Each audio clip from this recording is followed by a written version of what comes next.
दोस्तों नमस्कार, आप सभी का स्वागत है आपके अपने चैनल गोल्डन पाठशाला में। प्यारे बच्चों, इस वीडियो में पीएम एसएसबी छात्रवृत्ति परीक्षा 2023-24 के लिए कक्षा 9 के छात्रों के लिए विज्ञान का मॉडल प्रश्न पत्र हल करेंगे।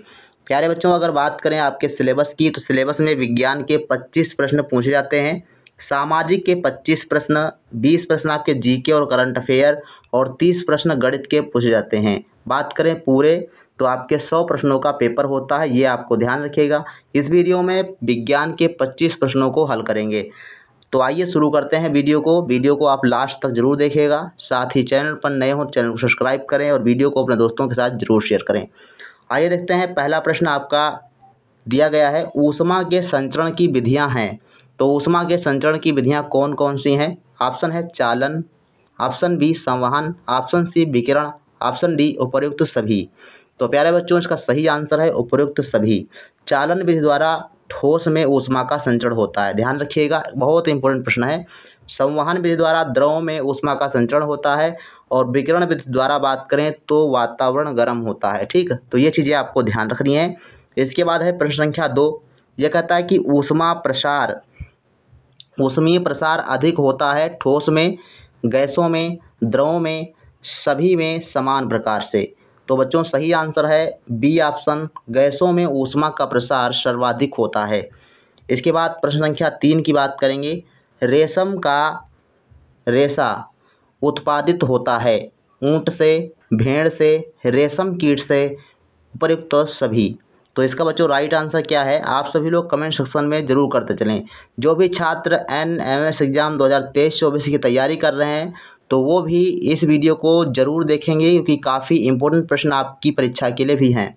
तो इसका बच्चों सही जवाब हो जाएगा, रेशम का जो रेशा होता है वो रेशम कीट से प्राप्त होता है और रेशम कीट पालन को सेरीकल्चर के नाम से भी जाना जाता है, ये भी आप ध्यान रखिएगा।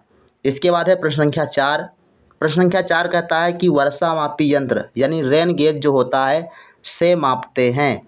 तो बुखार मापते हैं, पानी मापते हैं, वर्षा या फिर कपड़ा। तो बच्चों राइट आंसर है आपका सी ऑप्शन, वर्षा मापी जाती है वर्षा मापी यंत्र से। अंग्रेजी की बात करें तो रेन गेज होता है। इसके बाद बात करते हैं 5 नंबर क्वेश्चन कहता है कि किसी स्थान पर लंबे समय तक रहने वाला मौसम उस स्थान का क्या होता है? कि जलवायु कहलाता है, कि मौसम कहलाता है, का तापमान कहलाता है या फिर का पर्यावरण कहलाता है। तो किसी भी स्थान पर लंबे समय तक जो मौसमी घटनाएं होती हैं उनका जो औसत होता है वो जलवायु कहलाता है। तो ए ऑप्शन आपका बिल्कुल सही जवाब हो जाएगा। इसके बाद है प्रश्न संख्या 6 और ये कहता है कि मौसम रहता है। तो मौसम कैसा रहता है? सदैव ठंडा रहता है, सदैव गर्म रहता है, सदैव एक सा रहता है और भिन्न रहता है। तो मौसम जो होता है वो बच्चों अलग अलग स्थानों पर अलग अलग समय में भिन्न होता है, अलग अलग होता है। तो डी ऑप्शन आपका बिल्कुल राइट आंसर हो जाएगा। इसके बाद है प्रश्न संख्या 7 और ये कहता है कि जल का क्वथनांक कितना होता है। तो जल का बच्चों क्वथनांक क्या मतलब है? कि वह ताप जिस पर जल जो है उबलने लगता है। तो ये बच्चों कौन सा ऑप्शन सही होगा? ऑप्शन ए है 200 degree centigrade, B option 400 degree centigrade, C option 100 degree centigrade और डी ऑप्शन है 50 डिग्री सेंटीग्रेड। तो राइट आंसर आप सभी लोगों ने सोच लिया होगा और इसका सही जवाब है 100 डिग्री सेंटीग्रेड जल का क्वथनांक होता है। इसके बाद है प्रश्न संख्या 8, जल का अणुसूत्र क्या है? तो जल का अणुसूत्र आप सभी को पता होगा।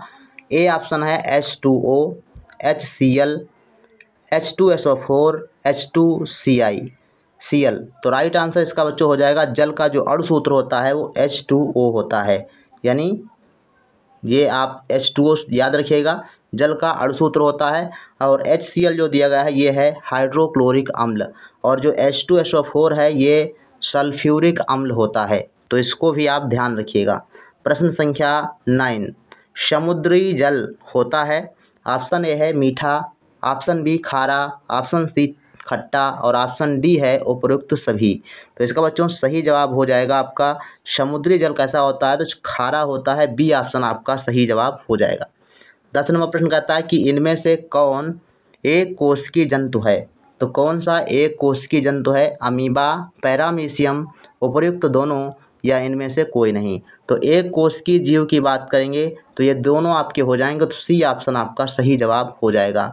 अमीबा और पैरामीशियम दोनों ही एक कोशिकीय जीव होते हैं। इसके बाद प्रश्न की बात करते हैं। 11 नंबर प्रश्न कहता है कि उत्तल दर्पण पर प्रतिबिंब बनता है। तो उत्तल दर्पण पर प्रतिबिंब कैसा बनता है? सदैव छोटा बनता है, सदैव बड़ा बनता है, वस्तु के बराबर बनता है, या उपरोक्त में से कोई नहीं। चलिए इसका आप लोग कमेंट सेक्शन में आंसर दीजिए। राइट आंसर तो इसका बच्चों सही जवाब हो जाएगा उत्तल दर्पण द्वारा सदैव वस्तु से छोटा प्रतिबिंब बनता है। तो ए आंसर इसका बिल्कुल सही जवाब हो जाएगा।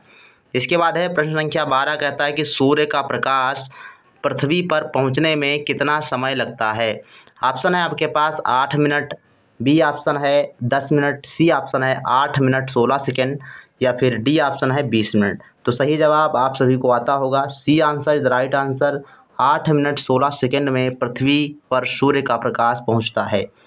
इसके बाद है प्रश्न संख्या 13 कहता है कि जिनके पास अपना प्रकाश होता है कहलाते हैं। तो जिनके पास अपना स्वयं का प्रकाश होता है वो क्या कहलाते हैं? दीप्त प्रकाश स्रोत, अदीप्त प्रकाश स्रोत, उपरोक्त दोनों, या इनमें से कोई नहीं। तो प्यारे बच्चों इसका सही जवाब है दीप्त प्रकाश स्रोत। जैसे सूर्य जो होता है वो दीप्त प्रकाश स्रोत होता है। इसके अलावा दीपक, टार्च, ये सब क्या है? ये दीप्त प्रकाश स्रोत होते हैं। लेकिन अदीप्त प्रकाश स्रोत की बात करेंगे तो सबसे अच्छा उदाहरण आपसे पूछता है चंद्रमा। तो चंद्रमा क्या है? ये अदीप्त प्रकाश का स्रोत है। इसके बाद स्वयं का प्रकाश नहीं होता। ये प्रश्न आपसे कई बार पूछा भी जा चुका है। 14 नंबर प्रश्न कहता है कि विद्युत धारा में प्रवाह होते हैं। विद्युत धारा में प्रवाहित होते हैं तो कौन प्रवाहित होता है? इलेक्ट्रॉन, प्रोटॉन, न्यूट्रॉन, या इनमें से कोई नहीं।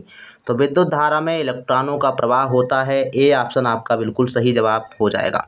इसके बाद है 15 नंबर प्रश्न, विद्युत धारा का प्रवाह नहीं है अर्थात नहीं होगा।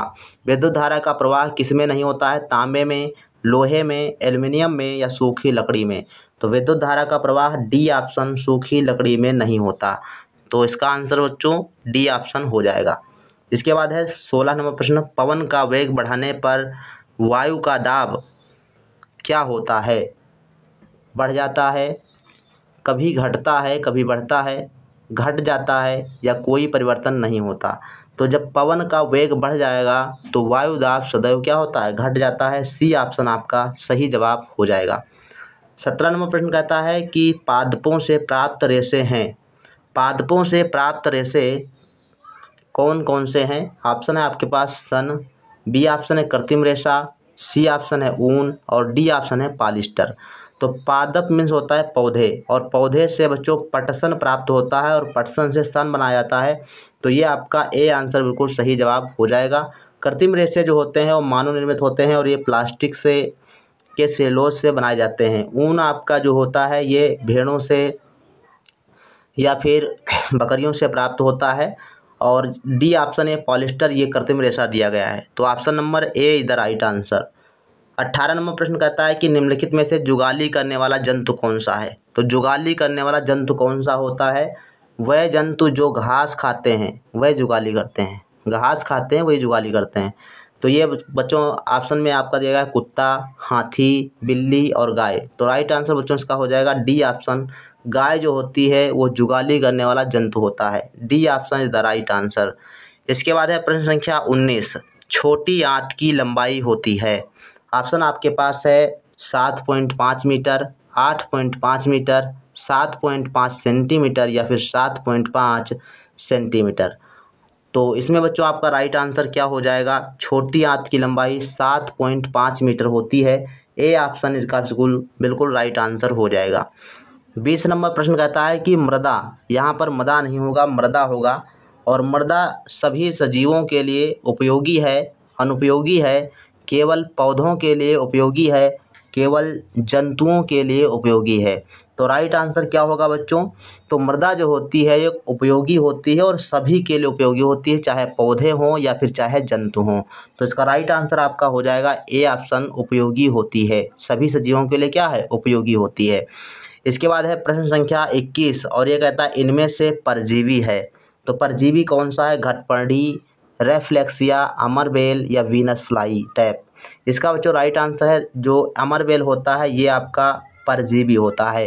परजीवी जो होता है वो दूसरे पेड़ पौधों या फिर जीव जंतुओं से डायरेक्ट अपना भोजन प्राप्त करता है, तो वो आपका अमरबेल होता है। या इसके अलावा जुआं हो गया और आपका जोंक हो गई, ये परजीवी होते हैं। इसके अलावा बात करें घटपर्डी की और वीनस फ्लाई की, तो ये आपके कीटभक्षी पौधे होते हैं, तो इसको आप ध्यान रखिएगा।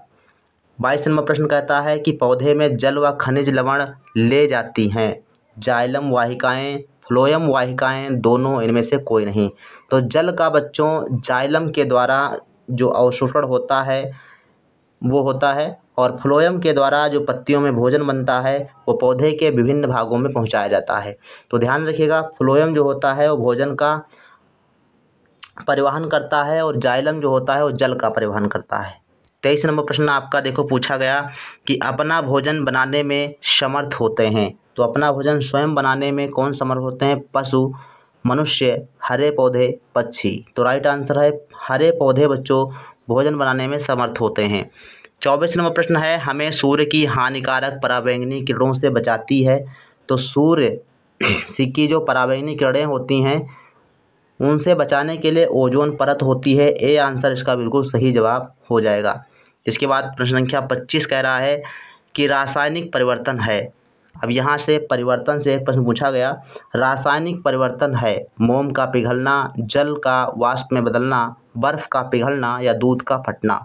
तो दूध का फटना बच्चों रासायनिक परिवर्तन है। डी आंसर आपका बिल्कुल सही जवाब हो जाएगा। इसके बाद बात करते हैं 26 नंबर प्रश्न की, और इसका आंसर आपको कमेंट सेक्शन में लिखना है। कह रहा है कि इनमें से कोई नया पदार्थ नहीं बनता। तो किस में नहीं बनेगा? भौतिक परिवर्तन में, रासायनिक परिवर्तन में, दोनों में, या इनमें से कोई नहीं। तो इसका आंसर आपका क्या होगा? सभी लोग कमेंट सेक्शन में ज़रूर लिखिएगा। और ये वीडियो आपको कैसा लगा? अगर आप इसी प्रकार से और वीडियो चाहते हैं तो आप लोग कमेंट सेक्शन में ज़रूर लिखिएगा। मिलते हैं नेक्स्ट वीडियो में, तब तक के लिए धन्यवाद।